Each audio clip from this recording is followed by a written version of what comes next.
All right, welcome to Storytime with Windsor Severance Fire Rescue.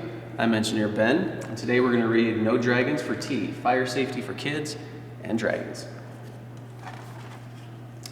One warm sunny day at the end of last week, my mom and I went for a walk to the creek. I raced down the hill in my little red wagon. I veered to the left and smacked into a dragon. I suppose you could see there was fear in my eyes as I jumped to my feet, quite filled with surprise. He sheepishly grinned and stepped out of the way, but he seemed so polite that I asked him to play. He had a cute bear and some other toys too. With my shovel and pail, we'd have oodles to do. We ran to the creek and then onto the bay, where we played on the beach for the rest of the day. And Mom waved and said, "Now it's time to go eat. Let's pack the red wagon and head up the street." It's hard to stop playing with friends old or new, so I asked if the dragon could come eat too. Mom wrinkled her brow and squinted her eyes, looking up at the dragon's incredible size. I begged and pleaded, then said, "Very sweet.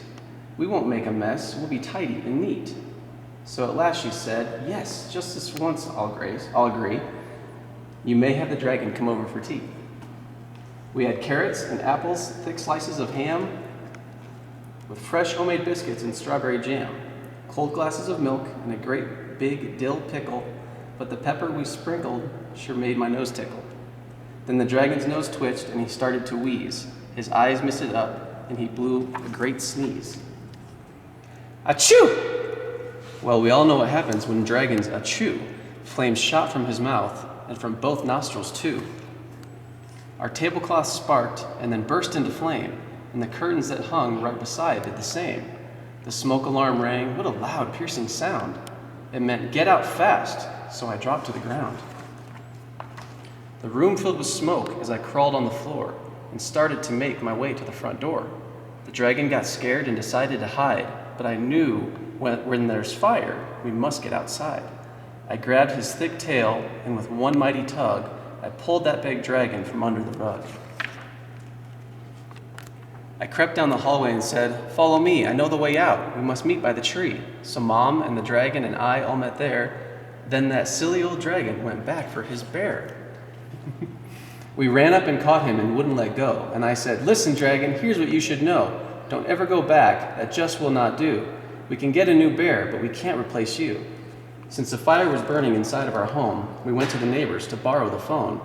Mom knew what to dial and said, "Calm and clear, here's our full street address. Send the fire trucks here." Before very long, down our street they came sailing, with bright red lights flashing and loud sirens wailing. The fire crew rushed to start work on their task. They were dressed in big boots and wore helmets and masks.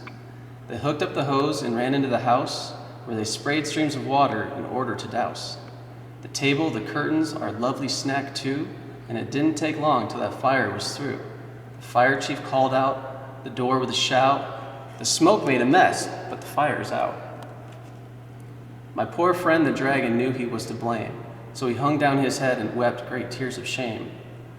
One of the fire crew said, "Don't be sad. You knew what to do, and of that we're quite glad. You'll all get out safely, that's really what matters." And she took us to see the big pump truck and ladders. The dragon put on a shiny red hat, and I asked to see where the fire crew sat. She showed us the siren, the hoses and lights, and the ladders they climb up to reach higher heights. The rest of the fire crew checked all the rooms, while a fan in the door blew out gray smoke and fumes. Then the dragon and we sat down for a while. I reached up and hugged him. He gave me a smile. The next time the dragon and I went to play, we'll pack up a picnic and go to the bay.